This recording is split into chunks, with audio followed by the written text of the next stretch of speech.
나는 어느 이름 모를 시골 마을에 위치한 작은 민박집에서 하룻밤을 보내기로 했다. 도시 생활에 지친 나는 조용한 곳에서 휴식을 취하고 싶었고, 그래서 운전해 도심에서 한참 벗어난 이곳까지 오게 되었다. 지역 주민들조차 잘 모르는 이 외딴 마을에는 민박집이 딱 한 곳 있었는데, 좁은 흙길을 따라가다 보면나무로 된 작은 간판에 고요하우스라고 적혀 있었다. 민박집에 도착했을 때는 이미 어두워진 늦은 시간이었고, 성격이 무뚝뚝해 보이는 집주인이 나를 맞아주었다. 집주인은 나이 지긋한 할아버지로 그의 이름은 강노인이라고 했다. 그는 별말 없이 내게 방 열쇠를 건넸고, 나는 인사를 나눈 후 곧장 방으로 들어갔다. 방은 소박하지만 아늑했고, 피곤했던 나는 그대로 침대에 몸을 맡긴 채 잠이 들었다.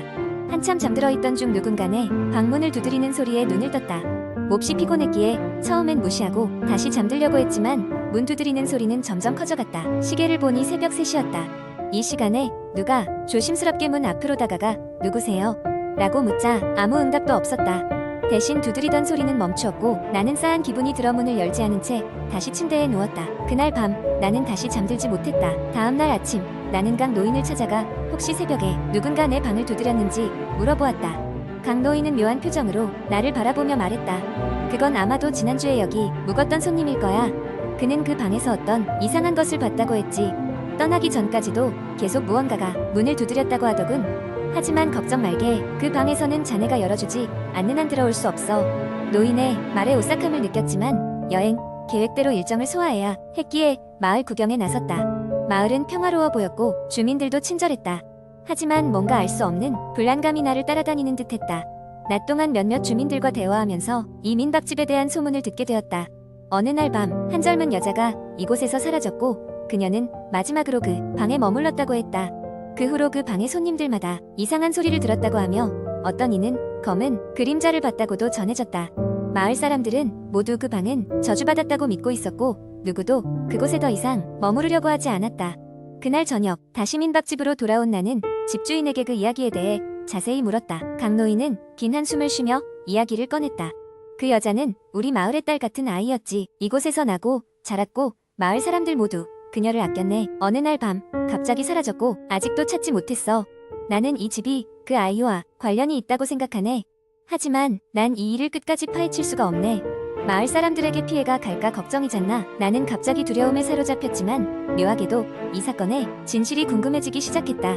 그래서 그날 밤 나는 방에 설치된 낡은 카메라로 문 쪽을 촬영하며 잠을 청했다. 한밤중 다시 익숙한 문 두드림 소리가 들렸다. 카메라를 확인하기 위해 전등을 켜고 방해석 같은 기분으로 영상을 재생해보았다. 화면 속에는 문 앞으로 누군가의 그림자가 비추고 있었다. 그 그림자는 손잡이를 잡고 문을 여는 신용을 하고 있었다. 손에 땀을 쥐고 영상을 멈춘 나는 커튼을 활짝 열어보았다. 그곳에는 아무도 없었다. 다음날 아침 나는 서둘러 짐을 싸서 민박집을 떠나기로 결심했다. 강노인은 나를 배웅하면서 말했다. "가끔 이곳을 떠난 사람들도 다시 돌아오곤 하더군. 이 마을이 그리워진다면 언제든지 환영하네." 마지막으로 그 저주받은 방을 바라보며 나는 민박집을 나섰다. 그 이후로도 간간히 그 방에서 발생한 일들이 떠오르곤 했지만 그 마을에 다시는 갈 용기가 나지 않았다. 그리고 시간이 흐른 어느 날 인터넷에서 그 민박집이 불타 사라졌다는 기사를 보게 되었다. 강노인이 말했던 저주가 결국 불코된 것일까? 모든 것이 의문으로 남은 채 그날 밤의 공포는 나에게 영원한 미스터리가 되어버렸다. 두 번째 이야기. 어느 비 내리는 가을 저녁 나는 우연히 인터넷에서 유명한 잃어버린 마을에 대한 글을 읽게 되었다.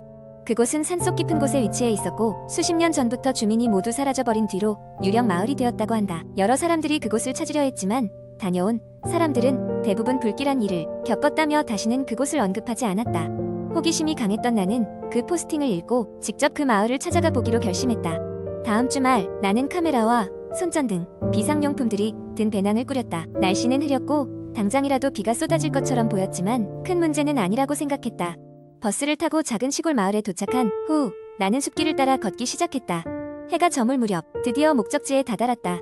도착한 마을은 정적에 사로잡혀 있었다. 오래된 목조 집들이 음습하게 서 있었고 마을 입구에는 지친 기운이 감돌았다. 낡은 간판에는 소원 마을이라는 이름이 희미하게 적혀 있었다.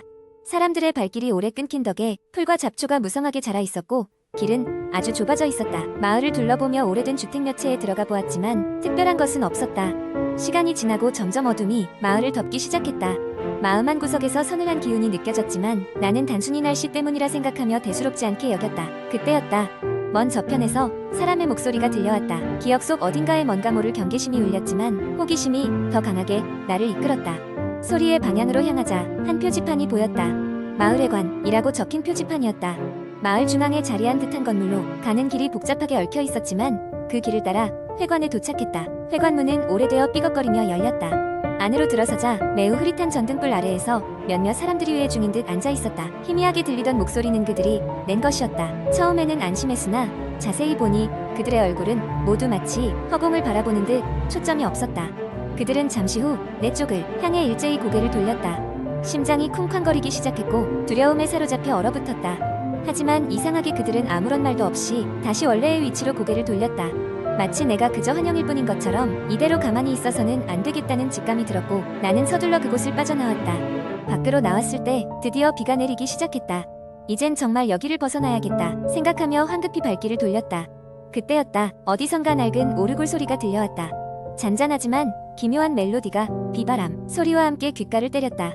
소리의 근원지를 확인하려 할수록 마치 나를 비웃듯 소리는 이리저리 사라지며 방향을 바꾸었다. 결국 나는 마을을 빠져나가는 길을 잃고 말았다. 당황한 나는 정처 없이 숲속을 헤매다가 마침내 작은 오두막 하나를 발견하고 그곳에 몸을 숨겼다. 오두막은 외부와 차단된 조용한 공간이었고 나는 그곳에서 떨리는 마음을 진정시키려 노력했다. 하지만 불길한 느낌은 계속되었다. 벽에 걸린 낡은 거울에 비친 내 모습이 아닌 또 다른 형체가 보였다. 그것은 웃고 있었다. 나의 고통과 혼란을 즐기는 것처럼 마지막 남은 용기를 쥐었자 오두막을 빠져나와 마침내 숲속길을 발견할 수 있었다. 그렇게 겨우 마을을 벗어나게 되었다. 마지막으로 뒤를 돌아보았을 때 마을은 안개에 휩싸여 사라지고 있었다. 마치 존재하지 않았던 것처럼 그 사건 이후로는 다시는 그 마을에 대해 입을 열지 않았다. 누군가에게 말해봤자 믿어주지 않을 것이 분명했고 오히려 나 스스로도 그 경험이 사실인지 점점 확신이 서지 않게 되었다. 그러나 가끔씩 비오는 밤이면 여전히 오르골 소리가 귀가에 맴돌곤 한다. 세 번째 이야기. 오래전 인터넷 커뮤니티에서 화제가 되었던 한 공포 이야기를 소개합니다. 이 이야기는 시간이 지나면서 여러 버전으로 퍼졌지만 가장 널리 알려진 형태로 전하겠습니다. 어느 여름밤 대학생인 수지는 방학을 맞아 친구들과 함께 산속에 있는 작은 펜션으로 여름여행을 떠났습니다. 그 펜션은 산중턱에 자리 잡고 있어 외부와는 어느 정도 떨어져 있었고 주변은 짙은 숲으로 둘러싸여 있었습니다. 친구들이 모두 도착했을 땐 이미 해가 저물어 어둠이 깔리기 시작했습니다. 펜션 주인은 무뚝뚝한 표정으로 그들을 맞이하며 펜션 사용시 주의사항을 간단히 안내해 주었습니다. 펜션은 오래된 2층 건물로 다소 낡았지만 특유의 운치를 가지고 있었습니다. 친구들은 방을 정리하고 간단히 저녁 식사를 한 후 거실에 모여 앉아 수다를 떨며 시간을 보냈습니다. 그때 친구 중 한 명인 민우가 제안했습니다. 여기까지 왔으니 좀 오싹한 이야기나 해볼까? 모두가 좋다고 하여 각자 알고 있는 무서운 이야기를 나누기 시작했습니다. 처음에는 조금은 긴장된 분위기로 시작되었지만 이내 웃음소리로 가득 찼습니다. 그런 와중에 한 친구가 인터넷에서 봤다는 한 이야기를 꺼내놓았습니다. 옛날에 어떤 여자가 남자친구와 함께 산속에 드라이브를 갔대. 그런데 차가 갑자기 멈춰버린 거야. 그래서 남자친구가 차를 고치러 내렸는데 한참 지나도 돌아오지 않는 거지. 여자는 불안한 마음에 기다려보는데 그때 라디오에서 이상한 소리가 나기 시작했대. 절대 차에서 내리지 마세요. 밖을 보면 위험합니다. 라는 소리였어. 하지만 그녀는 너무 걱정돼서 차 문을 열고 내렸는데 거기서 끝나? 다른 친구가 물었다. 응, 여기까지만 적혀 있었어. 글 올린 사람도 그 다음 이야기를 알지 못한데 그냥 그 여자가 사라졌다는 소문뿐이라고 하더라. 이야기를 듣고 있던 모두가 오싹한 기분에 사로잡혔습니다. 그러나 한편으로는 인터넷에 떠도는 그저 그런 도시괴담일 뿐이라며 대수롭지 않게 넘겼지요. 밤이 깊어갈수록 술 기운에 취해 갔던 친구들은 하나둘 방으로 들어가 잠이 들기 시작했습니다. 그러나 수지는 이상하게 잠이 오지 않았습니다. 창밖에서 들리는 산바람 소리와 어둠 속에서 웅얼거리는 듯한 나무들의 소리가 계속 신경에 거슬렸습니다. 몇 시간을 뒤척였을까요? 수지는 결국 침대에서 일어나 1층 부엌으로 내려갔습니다. 냉장고에서 물 한 잔을 꺼내 마신 수지는 거실에 앉아 컴퓨터를 켜고 인터넷을 뒤적이기 시작했습니다. 그러던 중 갑자기 컴퓨터 화면이 꺼지며 모든 불빛이 사라졌습니다.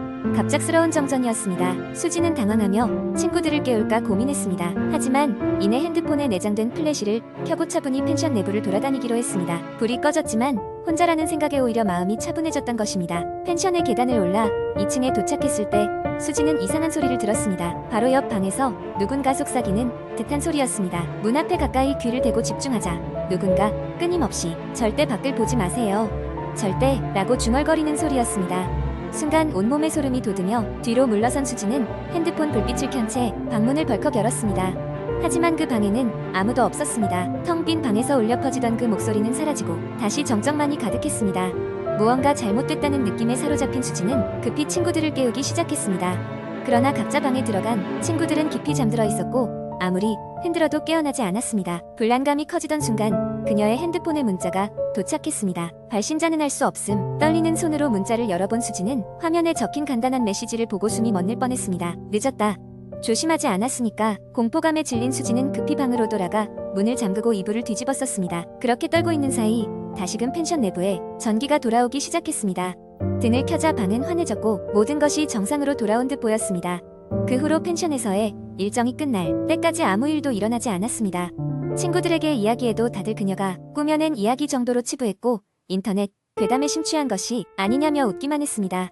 그러나 그날 이후로 수지는 이상한 느낌에서 벗어날 수 없었습니다. 주변에서 끊임없이 무언가 속삭이는 듯한 소리, 그리고 길을 걸을 때마다 따라오는 발소리. 그녀는 결국 이 모든 것이 그 펜션에서 시작된 것이라고 확신하게 되었습니다. 수지는 잊으려 해도 잊을 수 없는 그 사건이 가져온 불안감 속에서 살아갑니다. 그날 이후 펜션의 위치를 알아내려 했지만 인터넷에서조차 그 어떤 정보도 찾을 수 없었습니다. 그곳에서 만났던 그 속삭임의 주인은 과연 누구였을까요? 아직도 그녀의 머릿속을 떠나지 않는 그 목소리. 절대 밖을 보지 마세요.